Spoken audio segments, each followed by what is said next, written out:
नमस्कार साथियों, क्या हाल चाल है। स्वागत है आपका YouTube के इस लर्निंग प्लेटफॉर्म पे। मैं विजय माकड़। चलो शुरू करते हैं। इलास्टिसिटी। इलास्टिसिटी का सीखने से पहले हमें एक चीज सीखनी पड़ेगी, deforming force. Deforming force lecture bilingual रहेगा, हिंदी मीडियम और इंग्लिश मीडियम दोनों के लिए। अब देखिए, ये कोई एक ऑब्जेक्ट है, सीधा समझिए ये मेरा हाथ है, इसकी कोई शेप और साइज है, फिक्स कोई ना कोई शेप और साइज है। जब मैं इस पे उंगली से फोर्स लगाता हूं तो इसकी शेप और साइज क्या हो गई, चेंज हो गई। तो उंगली से जो फोर्स लगा है उसने इसकी शेप और साइज बदल दी। इस फोर्स का नाम है डिफॉर्मिंग फोर्स। हिंदी में बात करूं तो विरूपक बल। तो वो बाह्य बल जो वस्तु के आकार और आकृति को बदल दे, विरूपक बल कहलाता है। ये रहा। तो ये जो बल लगा रहा हूं उंगली से, इस फोर्स का नाम ही क्या है, डिफॉर्मिंग फोर्स है। हिंदी में कहूं तो विरूपक बल। मान लिया ये कोई ऑब्जेक्ट है, इसकी फिक्स शेप और साइज है, मैंने यहां से इस पे एक फोर्स लगाया। इस फोर्स के कारण इसकी शेप बदल गई, शेप बदल के ऐसी हो गई। तो इस फोर्स का नाम क्या है, विरूपक बल, डिफॉर्मिंग फोर्स। ठीक है। अब जैसे ही मैंने इस उंगली से फोर्स लगाया, बॉडी के अंदर चेंज आ गया। ये जरूरी नहीं है कि बॉडी में चेंज आए वही फोर्स क्या होगा, डिफॉर्मिंग फोर्स है। मान लो ये जैसे पेन है, मैं इसको दबा रहा हूं, दबाने के बाद भी इसमें चेंज नहीं आया, बट कोशिश तो क्या है, चेंज लाने की। तो वो फोर्स जो चेंज ले आए या चेंज लाने की कोशिश करे, क्या कहलाता है, डिफॉर्मिंग फोर्स। तो डेफिनेशन क्या लिखेंगे, the external force which change और tries to change the shape and size of object is known as deforming force. वो बाह्य बल जो वस्तु के आकार और आकृति को बदल दे या बदलने का प्रयास करे, क्या कहलाता है, विरूपक बल कहलाता है। तो ये हमेशा एक्सटर्नल होगा, इंटरनल नहीं है। ये फोर्स क्या है, एक्सटर्नल है। इसके डेफिनेशन के लिए हिंदी मीडियम वाले ये रही, वो बाह्य बल जो वस्तु के आकार और आकृति को बदल दे या बदलने का प्रयास करे, क्या कहलाता है, विरूपक बल। ये एक ऑब्जेक्ट, ये बाहर से फोर्स लगाया, फोर्स लगाने से इसकी शेप बदल गई, तो ये जो फोर्स है इसका नाम क्या है, विरूपक बल। स्क्रीनशॉट लेना है तो ले लीजिए। अब बात करूं इंग्लिश में, तो इंग्लिश में इसी फोर्स को क्या बोलते हैं, deforming force. The external force which change और tries to change the shape and size of object is known as deforming force. Same यही फोर्स है, नाम क्या आ जाएगा, डिफॉर्मिंग फोर्स। अब देखिए, अब मैंने इस पे फोर्स लगाया, फोर्स लगाने के बाद हमने देखा है कि ऑब्जेक्ट वापस इनिशियल शेप में आ गया। हम बिना फोर्स लगाए क्या इसको शेप को चेंज कर सकते हैं, देखो कह के देखो, अरे दब जा, नहीं दब रहा। जब हमारे कहने से ये दब नहीं रहा, तो बिना फोर्स लगाए ये इनिशियल स्टेट में भी नहीं आ सकता। तो पक्का इस बॉडी के अंदर कोई ना कोई फोर्स ऐसा है जो इसको क्या कर रहा है, इनिशियल स्टेट में ला रहा है या लाने का क्या कर रहा है, प्रयास कर रहा है। इस इंटरनल फोर्स को बोलते हैं रीस्टोरिंग फोर्स। क्या बोलते हैं, रीस्टोरिंग फोर्स। हिंदी में बात करूं तो प्रत्यानयन बल। तो ये एक ऑब्जेक्ट था जिसको ऐसे शेप चेंज हो गई, अंदर से अब एक फोर्स लग रहा है जो इसको क्या कर रहा है, वापस इनिशियल स्टेट में लाने की कोशिश कर रहा है, वापस मूल अवस्था में लाने की कोशिश कर रहा है। तो ऐसे बल को क्या बोलते हैं, प्रत्यानयन बल। तो वो आंतरिक बल जो वस्तु को मूल अवस्था में लाए अथवा लाने का प्रयास करे, क्या कहलाता है, प्रत्यानयन बल। प्रत्यानयन को अंग्रेजी में बोलते हैं रीस्टोरिंग फोर्स। क्या बोलते हैं, restoring force. The internal force which bring back, और इसकी जगह अपने लिख सकते हैं रीस्टोर इनिशियल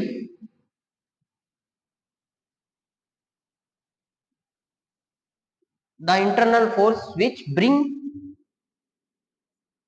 इसको अपने सीधा लिखते हैं, the internal force which restore initial shape and size of object. Restore or tries to restore भी बोल सकते हैं। ऐसा जरूरी नहीं है कि आपने फोर्स लगाया वो इनिशियल शेप में नहीं लाया तो रिस्टोर फोर्स नहीं है। हाँ, कई केस में ले आता है और कई केस में लाने का प्रयास करता है। तो internal force which restore or tries to restore or tries to restore initial shape and size of object is known as restoring force. तो ये वाला जो फोर्स है, इस फोर्स का नाम क्या है? Restoring force. हिंदी में कहूं तो प्रत्यानयन बल। ये एक्सटर्नल फोर्स है, इस फोर्स का नाम क्या है? विरूपक बल, या इसका नाम क्या है? Deforming force. इसका नाम क्या हो जाएगा? Deforming force. इनकी खास बात है, ये दोनों हमेशा इक्वल होते हैं, मैग्नीट्यूड इनका इक्वल होता है, परिमाण समान होता है। मतलब अगर ये 10 न्यूटन का फोर्स है तो ये फोर्स भी कितने न्यूटन का होगा? 10 न्यूटन का होगा। अगर ये 40 न्यूटन का है तो ये फोर्स भी क्या होगा? 40 न्यूटन। तो दोनों फोर्स के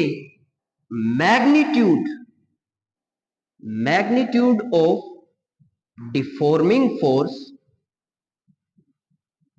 is always equal to the magnitude of restoring force। मतलब प्रत्यानयन बल का परिमाण हमेशा विरूपक बल के परिमाण के बराबर होता है। अगर ये 10 न्यूटन है तो ये भी 10 न्यूटन, ये 40 न्यूटन है तो ये भी क्या होगा? 40 न्यूटन। बट इनकी दिशा एक दूसरे के विपरीत है। डायरेक्शन देखो, इसकी डायरेक्शन इस तरफ है, इसकी डायरेक्शन क्या है? इस तरफ। दोनों की डायरेक्शन क्या है? अपोजिट है। तो दोनों के दोनों फोर्स इक्वल होते हैं, बट डायरेक्शन हमेशा क्या होती है? अपोजिट होती है। Thus, the magnitude of deforming force and the magnitude of restoring force is always equal but opposite to each other। अब एक बात मैं पूछना चाहूंगा, अगर मैग्नीट्यूड इक्वल है, बात बड़ी आसान है कि सर हाँ ठीक है इक्वल है, टाइम मत खराब करो। जैसे ये एक ऑब्जेक्ट है, इस पे मैं 10 न्यूटन का फोर्स लगाता हूं, इधर से ऐसे चला गया, इधर से 10 न्यूटन फोर्स लगाता हूं, इधर चला गया। अब मैं दोनों साइड से इक्वल इक्वल फोर्स लगा दिया, 10 न्यूटन 10 न्यूटन, एक दूसरे को कैंसिल कर दिया। ये कहां मूव कर रहा है? किसी साइड मूव नहीं कर रहा, क्योंकि नेट फोर्स कितना हो गया? 0। अब मैंने आपको एक्सप्लेन किया था, इस हाथ पे बाहर से फोर्स लगाया, कितने न्यूटन? 10 न्यूटन। अंदर से भी कितना लगेगा? 10 न्यूटन, क्योंकि एक्सटर्नल फोर्स कौन सा है? डिफॉर्मिंग। इंटरनल फोर्स कौन सा है? Restoring force. if the magnitude of both forces are equal and their direction is opposite to each other, it means 10 Newton इधर से, 10 न्यूटन उधर से, तो कुल मिला के तो नेट फोर्स 0 होना चाहिए था, हाथ दबना ही नहीं चाहिए था। बताइए ऐसा क्यों हुआ है? अगर फोर्स बराबर है तो ये दबना ही नहीं चाहिए था। इसकी वजह अलग है। वो वजह क्या है? फोर्स इक्वल है। अभी आपने इस पे फोर्स नहीं लगाया, रिस्टोरिंग फोर्स भी नहीं है, आपने डिफॉर्मिंग फोर्स भी नहीं लगाया, आपने कोई बाह्य बल नहीं लगाया, बाह्य बल बोले तो विरूपक बल, तो आंतरिक बल भी नहीं है। जैसे आप इस पे बल लगाते हो, कितना? मान लिया मैं 10 न्यूटन बल लगाता हूं, तो 10 न्यूटन बल लगाते ही अब देखो और नहीं दब रहा। अगर वास्तव में मैं 10 न्यूटन बल लगाता तो ये मेरे हाथ को आर पार कर देता, क्रॉस कर देता। अब ये इससे ज्यादा और नहीं दब रहा है, इसका मतलब अब इस पे नेट बल कितना हो गया? 0। सामने से भी बल कितना लग गया? 10 न्यूटन, तभी तो ये रुक गया। अब अगर मैं इसको 15 न्यूटन करता हूं, थोड़ा सा और दब गया, अब और नहीं दब रहा, इसका मतलब सामने भी कितना न्यूटन फोर्स लग रहा है, 15 न्यूटन फोर्स लग रहा है। मतलब हाथ उतनी देर तक दबेगा जब तक रीस्टोरिंग फोर्स प्रोड्यूस ना हो जाए। जैसे ही आपने डिफॉर्मिंग फोर्स लगाया 10 न्यूटन, थोड़ा सा दबा, तो जितनी देर दबा उतनी देर के अंदर इसके अंदर रीस्टोरिंग फोर्स प्रोड्यूस हो गया। तो अब ये और नहीं दब रहा, यही सबूत है कि रीस्टोरिंग फोर्स और डिफॉर्मिंग फोर्स दोनों की दोनों क्या है, इक्वल है। अगर इक्वल नहीं होते तो ये इसको पेंट्रेट करता जाता। तो रीस्टोरिंग फोर्स और डिफॉर्मिंग फोर्स हमेशा क्या लगते हैं, इक्वल लगते हैं, और उनकी डायरेक्शन हमेशा क्या होती है, अपोजिट होती है। ठीक है, ये अगर आप रीस्टोरिंग फोर्स, ये हिंदी मीडियम वाला कोई स्क्रीनशॉट लेना चाहता है तो वो आंतरिक बल जो वस्तु को मूल अवस्था में ले आए। ध्यान रखना, किताबों में इतना ही लिखा हुआ है मूल अवस्था में ले आए, पर जो मूल अवस्था में लाने का प्रयास करेगा वो भी तो क्या होगा, प्रत्यानयन बल। अब आप पढ़ रहे हो, अगर आप पास हो गए तो स्टूडेंट, क्या फेल हो गए तो क्या आप स्टूडेंट नहीं हो, क्या स्टूडेंट तो स्टूडेंट ही रहेगा ना। सेम फोर्स तो फोर्स ही है, वो मूल अवस्था में लेके आए या लाने का प्रयास करे, रहेगा तो फोर्स। और कौन सा फोर्स रहेगा, इंटरनल। और इंटरनल फोर्स जो मूल अवस्था में लाता है और लाने का प्रयास करता है, उस बल का नाम ही क्या है, प्रत्यानयन बल। अब नेक्स्ट टॉपिक है प्रत्यास्थता। क्या है, प्रत्यास्थता। देखो ये हाथ है, मैंने इस पे फोर्स लगाया, फोर्स लगाया, इसकी शेप और साइज बदल गई, और जैसे ही मैंने फोर्स हटाया, फोर्स हटाने से पहले नहीं, जैसे ही मैंने फोर्स हटाया, ऑब्जेक्ट क्या आ गया, इनिशियल शेप में आ गया। ये देखिए शेप साइज ऐसी है, फोर्स लगाया, कौन सा फोर्स है, एक्सटर्नल फोर्स। एक्सटर्नल फोर्स बोले तो डिफॉर्मिंग फोर्स, बाह्य बल मतलब विरूपक बल। तो जैसे ही मैं इस पे विरूपक बल लगाऊंगा, इसका आकार और आकृति बदल जाएगी। जैसे ही मैं इस पे डिफॉर्मिंग फोर्स लगाऊंगा, इसका शेप और साइज बदल जाएगी। जैसे ही मैं फोर्स हटाता हूं, ये क्या आ गया, इनिशियल शेप में आ गया। अगर फोर्स हटाने के बाद बॉडी इनिशियल शेप में आ जाए तो ऐसी बॉडी को बोलते हैं इलास्टिक बॉडी, हिंदी में कहूं तो प्रत्यास्थ वस्तु। और ये गुणधर्म क्या कहलाता है, प्रत्यास्थता कहलाता है। जब किसी वस्तु पर बाह्य बल लगाया जाता है तो उसके आकार और आकृति में परिवर्तन होता है। जैसे ही बाह्य बल हटाया जाता है, वस्तु मूल अवस्था में आ जाती है। वस्तु के इस गुणधर्म को प्रत्यास्थता कहते हैं, और ऐसी वस्तु को क्या बोलते हैं, प्रत्यास्थ वस्तु बोलते हैं। ये हिंदी मीडियम वाला कोई स्क्रीनशॉट लेना चाहता है तो ले लीजिए। अब देखिए इंग्लिश में मैं डेफिनेशन लिख देता हूं, टाइम को बचाने के लिए मैंने हिंदी में पहले लिख दी थी। तो इंग्लिश में बोलते हैं elasticity, solids have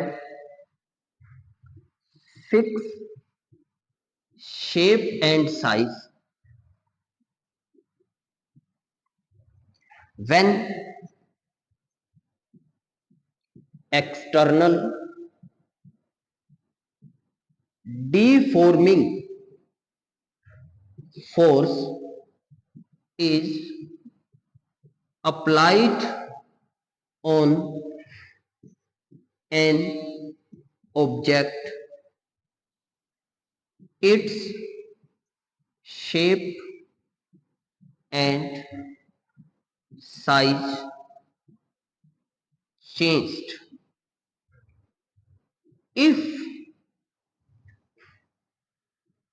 after removal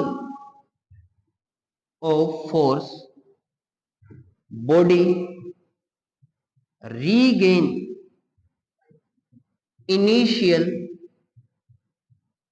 shape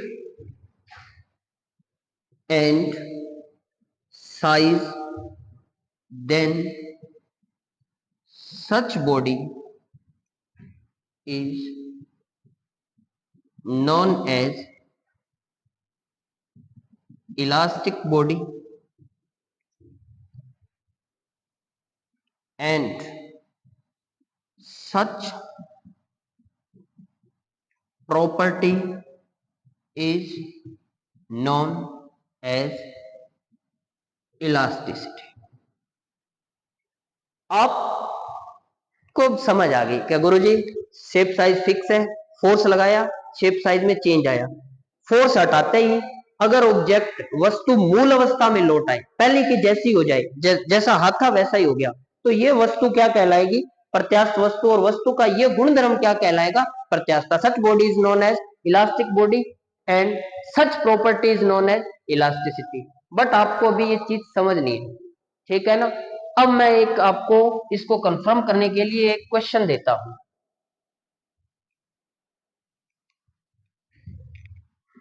which is more elastic? निम्न में से कौन ज्यादा प्रत्यास्थ है? हिंदी मीडियम वाले सुन ले, निम्न में से कौन ज्यादा प्रत्यास्थ है? पहला rubber, B option steel, Hindi में कहूं तो इस्पात, सी ऑप्शन कॉपर, हिंदी में कहूं तो तांबा, डी ऑप्शन एल्यूमिनियम। एल्यूमिनियम। अब आपको ऐसे लगेगा रबर ज्यादा प्रत्यास्थ है। क्यों? रबर खींचा छोड़ा मूल अवस्था में आ गया। आपको तो ऐसे लग रहा है अंडरवियर का रबर, ऐसे खींचा छोड़ा मूल अवस्था में, पर एक्चुअल में ये नहीं है। मैंने कब कहा आपको खींचना प्रत्यास्थता है? कि खींचना प्रत्यास्थ है। प्रत्यास्थता का मतलब है मूल अवस्था में आना प्रत्यास्थता है, खींचना प्रत्यास्थता नहीं है। मूल अवस्था में आना क्या है? प्रत्यास्थता। इनिशियल शेप और साइज का रीगेन होना क्या है? इलास्टिसिटी है। तो सीधी सी बात है। अब मैं आपको इसको एक एग्जांपल से समझाता हूं। मैं यहां पे खड़ा हूं, आपने मेरे को फोर्स लगाया, मैं यहां आ गया। अब मैं वापिस ऐसे देख के जा रहा हूं, अपनी जगह पे चला गया। हाँ, मैं इनिशियल स्टेट में आ गया। Case number 1। अब दूसरा केस, आपने मेरे पे फोर्स लगाया, मैं अपनी जगह से हिला ही नहीं, मैं जहां था वहीं रहा। बताओ इनिशियल स्टेट में कब आए? सेकंड केस के अंदर। क्यों? जब मैं हिला ही नहीं तो ऑलरेडी क्या रहा? इनिशियल स्टेट में। तो दूर जाना इलास्टिसिटी नहीं है, वापिस अपनी मूल जगह इनिशियल स्टेट में आना इलास्टिसिटी है। तो दूसरे केस में तो जो जितना कम मूव होगा, जो जितना कम खींचेगा, वो उतना ही ज्यादा क्या होगा? प्रत्यास्थ होगा। ये डेफिनेशन सही है, ये डेफिनेशन सही है प्रत्यास्थता की, कोई दिक्कत नहीं है। एग्जाम में आता है, रिटर्न में लिखने के लिए डेफिनेशन सही है, बट कंपटीशन के क्वेश्चन सोल्व करने के लिए आपको ये डेफिनेशन काफी नहीं है। इसके लिए आपको एक नई डेफिनेशन ध्यान में रखनी पड़ेगी। वो ये है, ऊपर वाली डेफिनेशन की जरूरत नहीं। जो जितना कम खींचेगा या जिसमें जितना कम परिवर्तन आएगा, जितना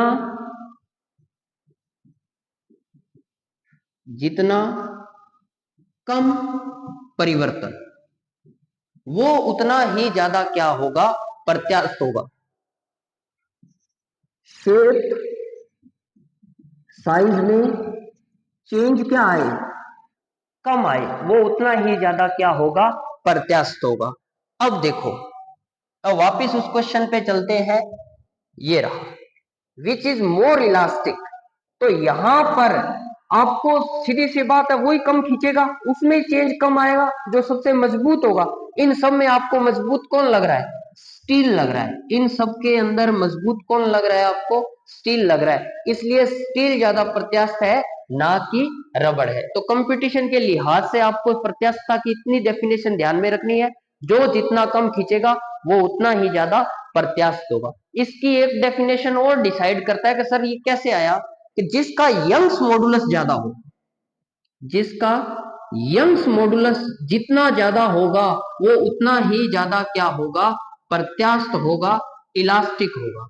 बट अभी हमने यंग्स मॉडुलस पढ़ा नहीं है, तो आप इसको छोड़िए। आप सीधा डिसाइड ध्यान में रखिए, जो जितना कम खींचेगा वो उतना ही ज्यादा प्रत्यास्थ है। बड़ा कॉमन क्वेश्चन है, बहुत बार आया हुआ है। एयरफोर्स नेवी वगैरह के अंदर, ठीक है। विच इज मोर इलास्टिक, तो आपको दिमाग में एक ही रखना है, जो जितना कम खींचेगा वो उतना ही ज्यादा प्रत्यास्थ होगा। तो इनके अंदर कौन ज्यादा मजबूत दिख रहा है आपको? स्टील दिख रहा है, तो स्टील क्या है? ज्यादा प्रत्यास्थ है, ठीक है। अगर आप को लगे इनको ऑर्डर के हिसाब से अरेंज करना है, कौन ज्यादा प्रत्यास्थ है, कौन ज्यादा इलास्टिक है, तो सबसे ज्यादा मजबूत कौन दिख रहा है? स्टील। तो सबसे ज्यादा इलास्टिक कौन होगा? स्टील होगा। उसके बाद आपको कौन वीक लग रहा है? कॉपर। तो उसके बाद स्टील से कम इलास्टिक कौन है? कॉपर। कॉपर से कम कौन है? एल्यूमिनियम। और सबसे कमजोर कौन है? रबर। तो स्टील सबसे ज्यादा क्या है? इलास्टिक। अब आपको फिर भी अभी फीलिंग नहीं आ रही होगी, आपने पेन के अंदर देखा होगा, वो टिक टिक वाले पेन है, उसके अंदर स्प्रिंग होता है। अगर रबर ज्यादा इलास्टिक है तो वो स्प्रिंग किसके बने होने चाहिए थे? रबर के बने होने चाहिए थे। एक्चुअल में वो किसके बने हुए हैं? स्टील के बने हुए हैं। तो स्टील के वो स्प्रिंग क्यों बनाए? दबाओ, छोड़ो, वापिस इनिशियल स्टेट में आ जाता है। तो इलास्टिसिटी स्टील की ज्यादा है, इसीलिए स्प्रिंग है वो किसके बनाए जाते हैं? स्टील के बनाए जाते हैं। होप कुछ क्लियर हुआ होगा। अब इसके टाइप्स और हैं। Types of elasticity. इलास्टिसिटी दो टाइप की है, प्रत्यास्थता दो प्रकार की होती है। टाइप्स ऑफ इलास्टिसिटी, सर दोबारा तो बताओ एक बार। जो जितना कम खींचेगा वो उतना ही ज्यादा प्रत्यास्थ है, बस बात खत्म। अब देखिए, तो इलास्टिसिटी दो टाइप की है, प्रत्यास्थता दो प्रकार की है। एक तो परफेक्ट इलास्टिक या परफेक्ट इलास्टिसिटी कह लो, और दूसरा है पार्शियल। दूसरा क्या है? Partial elasticity. अगर आप किसी चीज पे फोर्स लगाते हो, जैसे ये उंगली है, इस पे मैंने फोर्स लगाया, इसमें डिफॉर्मेशन आ गया। जैसे ही मैं फोर्स रिमूव करता हूं, ये पूरी तरह आ गया इनिशियल शेप में, तो इसको हम क्या बोलेंगे? Perfect elasticity. उसको हम क्या बोलेंगे? Perfect elasticity. फोर्स रिमूव करने के बाद इनिशियल स्टेट में क्या आ जाए? कंप्लीटली आ जाए, पूरी तरीके से मूल अवस्था में आ जाए, तो ऐसी वस्तु को बोलते हैं पूर्ण प्रत्यास्थ वस्तु। और इस गुण को क्या बोलते हैं? पूर्ण प्रत्यास्थता। यदि बल हटाते ही वस्तु तुरंत व पूरी तरह मूल अवस्था में आ जाए तो क्या कहलाएगी? पूर्ण प्रत्यास्थता। वास्तव में तो पूर्ण और परफेक्ट नाम की चीज है ही नहीं, फिर भी हम किसी ना किसी को कंसीडर कर लेते हैं। जैसे हाथी के दांत है, हाथी के दांत बड़े हार्ड है, ये क्या है? पूर्ण प्रत्यास्थ। पूर्ण हाथी दांत। हाथी दांत किसका एग्जाम्पल है? पूर्ण प्रत्यास्थ। एलिफेंट टीथ, ठीक है। और क्वार्ट्ज क्या बोलते हैं? क्वार्ट्ज। ये एक तरीके का खनिज है, मिनरल है। क्वार्ट्ज क्या है? एक तरीके का मिनरल है। तो क्वार्ट्ज भी क्या है? परफेक्ट इलास्टिक है।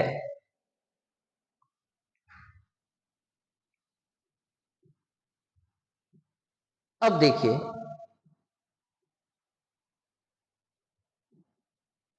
अगर बात करूं पार्शियल इलास्टिक की, किसकी बात करें? पार्शियल इलास्टिक की। पार्शियल इलास्टिक होता है, अगर उंगली पे फोर्स लगाया, डिफॉर्मेशन आया, और फोर्स हटाने के बाद धीरे धीरे आए और पूरी तरह नहीं आए, तो ऐसे ऑब्जेक्ट को क्या बोलते हैं? Partial elastic object. और ऐसी प्रॉपर्टी को क्या बोलते हैं? Partial elasticity. हिंदी में कहूं, आंशिक प्रत्यास्थता। कौन सी प्रत्यास्थता? आंशिक प्रत्यास्थता। आंशिक मत लिख लेना, ठीक है ना? आंशिक प्रत्यास्थता। तो पूरी तरीके से मूल अवस्था में नहीं आएगी, पूरी तरीके से मूल अवस्था में ना आए। अरे मां लिखा गया, समस्या बहुत है। एक तो नए नए जब चलाना शुरू करते हैं ना, और कहाँ गया इरेजर, ये रहा, ये लो। तो पूरी तरीके से मूल अवस्था में ना आए। After removal of force, if body does not regain its initial shape and size completely, then such body is known as partial elasticity. Example, जो भी आपने देखे सब मटेरियल क्या है, पार्शियल। कैसे? स्टील, कॉपर, एल्यूमिनियम, जो भी आप जानते हो सारे के सारे क्या है, पार्शियल इलास्टिक। यदि बल हटाते ही वस्तु पूरी तरह मूल अवस्था में आ जाए तो क्या कहलाएगी? पूर्ण प्रत्यास्थ। यदि बल हटाते ही पूरी तरह मूल अवस्था में नहीं आए तो क्या कहलाएगी? आंशिक प्रत्यास्थ। If after removal of force body regain its initial shape and size completely, then such body is known as perfect elastic. If body does not regain initial shape and size completely, then such body is known as partial elasticity. Example, वास्तव में perfect कुछ होता नहीं है, partial ये सारे के सारे क्या है। अब बात करते हैं नेक्स्ट टॉपिक, प्लास्टिसिटी। अब हुआ क्या, जैसे मैंने फोर्स लगाया, फोर्स लगाते ही इसका शेप और साइज क्या हो गया? चेंज हो गया। फोर्स लगाया, शेप और साइज चेंज हो गया। फोर्स रिमूव करने के बाद यदि बॉडी इनिशियल शेप में ना आए तो ऐसी बॉडी को क्या बोलते हैं? प्लास्टिक बॉडी बोलते हैं। क्या बोलते हैं? प्लास्टिक बॉडी बोलते हैं। ये अपने डेफिनेशन लिखी थी इलास्टिसिटी की। अगर मैं यहां पे प्लास्टिसिटी करूं, सेम डेफिनेशन है।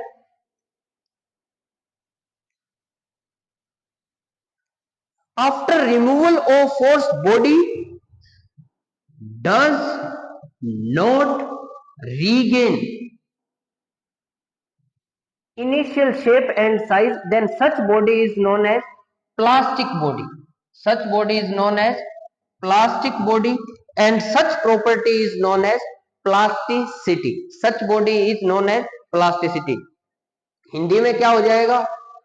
आकार आकृति में परिवर्तन होता है, मूल अवस्था में ना लौटे, ना लौटे तो ऐसी वस्तु को क्या बोलते हैं? सुघट्य वस्तु।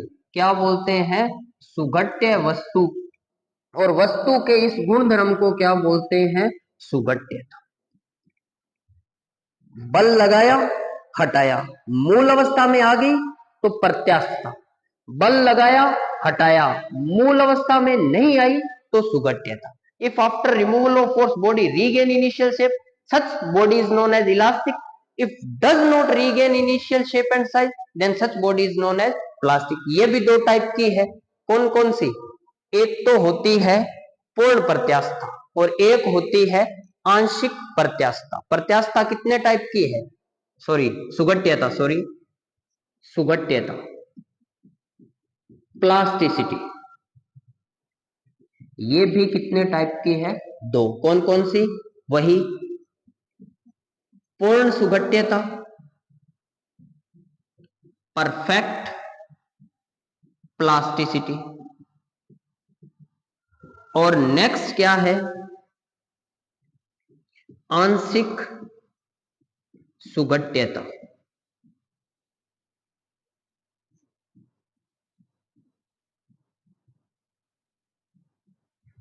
Partial plasticity. फोर्स लगाया, रिमूव किया, थोड़ी बहुत मूल अवस्था में आ गई तो क्या होगा? आंशिक सुघट्यता। फोर्स लगाया, रिमूव किया, बिल्कुल भी मूल अवस्था में नहीं आई तो क्या होगी? पूर्ण सुघट्यता। जैसे ये गिल्ली मिट्टी का ढेर है, ये क्या है? गिल्ली मिट्टी का ढेर है। अरे क्या है? गिल्ली मिट्टी का ढेर है गुरुजी। अब आप क्या करोगे, आपका एक ही काम है, उंगली करना। क्या काम है? उंगली करना। आप आए और इस गिल्ली मिट्टी के ढेर के अंदर उंगली कर दी। क्या कर दी? उंगली कर दी। थोड़ी देर बाद में आपका फिर मूड हुआ, उंगली ज्यादा मोटी नहीं होगी क्या? दोबारा कर दे, रुको।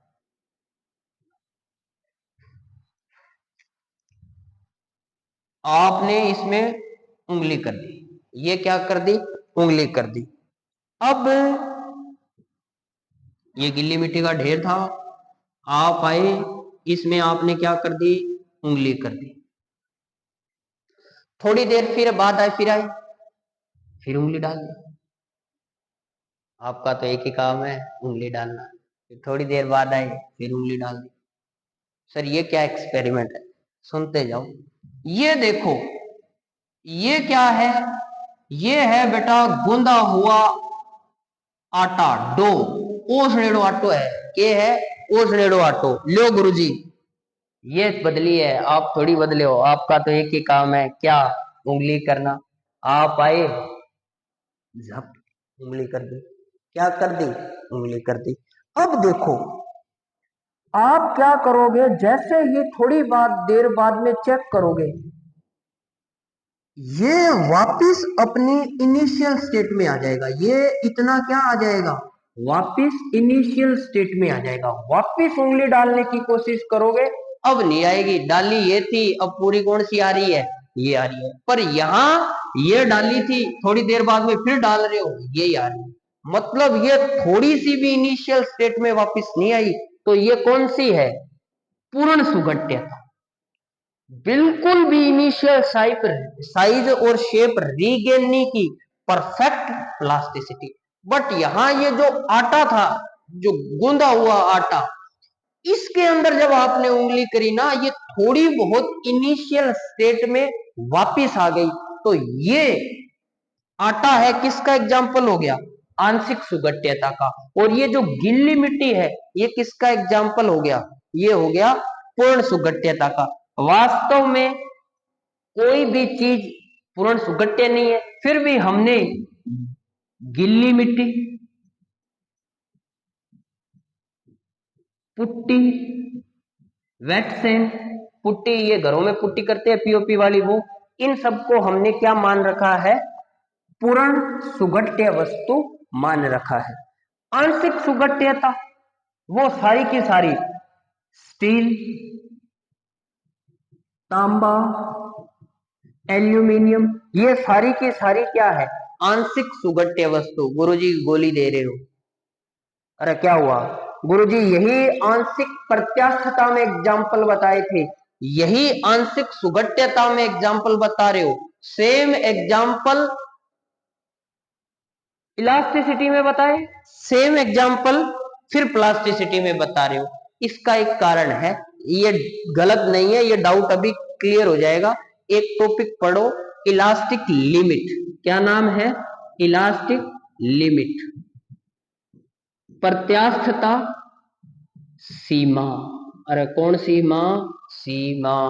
देखो, सीमा का एक ही काम है, चीजों को बांटना। ये उंगली है, 1 न्यूटन फोर्स लगाया, रिमूव किया इनिशियल स्टेट में। 2 न्यूटन फोर्स लगाया इनिशियल स्टेट में। जितना टाइम पास करना है गिनती पढ़ते रहो। 3 newton, 4 newton, 5 newton, 6 newton, 7 newton, गुरुजी मजे मत लो, 8 न्यूटन फोर्स लगाया इनिशियल स्टेट में। जैसे ही 8.1 लगाया, अब ये इनिशियल स्टेट में नहीं जा रही है। मतलब 8 न्यूटन तक तो ये अपनी मूल अवस्था में जा रही थी, मतलब उंगली कैसी है? प्रत्यास्थ है। और जैसे ही 8 न्यूटन से ज्यादा फोर्स लगाया, तो ये क्या हो गई? सुगठ्य हो गई। तो 8 न्यूटन फोर्स को ही हम क्या बोलते हैं? इलास्टिक लिमिट, प्रत्यास्थता सीमा। तो वो हिंदी में सुन ले पहले, बाह्य बल का वो अधिकतम मान जहां तक कोई वस्तु क्या रहती है? प्रत्यास्थ, तथा जिसके बाद वस्तु क्या हो जाती है? सुगठ्य हो जाती है, क्या कहलाती है? प्रत्यास्थता सीमा। The maximum value of external force up to which body behaves like elastic and beyond which body becomes plastic is known as elastic limit. तो स्टील प्रत्यास्थता सीमा से पहले कैसा है? प्रत्यास्थ है, और स्टील प्रत्यास्थता सीमा के बाद क्या हो जाएगा? प्लास्टिक हो जाएगा। स्टील प्रत्यास्थता सीमा से पहले कैसा है? इलास्टिक, और फिर क्या हो गया? प्लास्टिक। तो एग्जाम्पल सही है, बट अगर आपको फिर और क्लेरिफाई करना है तो सीधा सीधा बोलो, स्टील बिफोर इलास्टिक लिमिट किसका एग्जाम्पल हो गया? इलास्टिसिटी का। स्टील आफ्टर इलास्टिक लिमिट किसका एग्जाम्पल हो गया? प्लास्टिसिटी का। अब एक चीज है, अब आपसे मैं एक क्वेश्चन पूछना चाहता हूं, what is the difference between partial elasticity और पार्शियल प्लास्टिसिटी? दोनों के अंदर ही ऑब्जेक्ट इनिशियल स्टेट में आ रहा है। तो पार्शियल इलास्टिसिटी में क्या है? फोर्स लगाया, 95% तक बॉडी इनिशियल शेप में आई है, 5% नहीं आई, 95% आ गई। और पार्शियल प्लास्टिसिटी में क्या है? फोर्स लगाया, 5% आई, 95% नहीं आई। मतलब डिफॉर्मेशन क्या है? परमानेंट आ रहा है, ज्यादा आ रहा है। तो ये हो गया प्लास्टिसिटी पार्शियल। डिफरेंस समझ आ गया? मैं रिवाइज कर देता हूं 2 मिनट के अंदर पूरे लेक्चर को। External force which change shape and size of object is known as deforming force. The internal force which tries to regain initial shape or size, regain or tries to regain initial shape or size is known as restoring force. The magnitude of both forces is always equal but their direction is always opposite to each other. Elasticity, अगर force लगाने के बाद body में change आए और force हटाने के बाद वो वापस इनिशियल स्टेट में चली जाए तो इलास्टिसिटी।